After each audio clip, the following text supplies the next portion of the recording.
অধিকৃত পূর্ব জেরুজালেমের পবিত্র আল আকসা মসজিদে শুক্রবারের জুমার নামাজ বাতিল করার ঘোষণা দিয়েছে ইসরায়েল। মুসলমানদের পবিত্র রমজান মাস চলাকালীন এই সিদ্ধান্তকে কেন্দ্র করে চরম উত্তেজনা বিরাজ করছে। ইসরায়েলের সিভিল অ্যাডমিনিস্ট্রেশন জানিয়েছে, ইরানের পক্ষ থেকে চালানো ক্ষেপণাস্ত্র হামলার কারণ দেখিয়ে এ বিধিনিষেধ আরোপ করা হয়।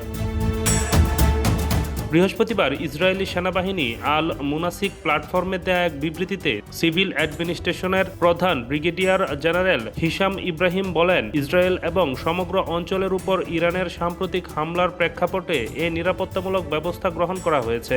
বিবৃতি অনুযায়ী জেরুজালেমের ওল্ড সিটির সমস্ত পবিত্র স্থান শুক্রবার বন্ধ থাকবে।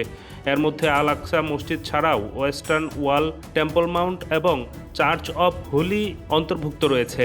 কোনো ধর্মাবলম্বী, উপাসক বা দর্শনার্থীকে এসব এলাকায় প্রবেশ করতে দেয়া হবে না।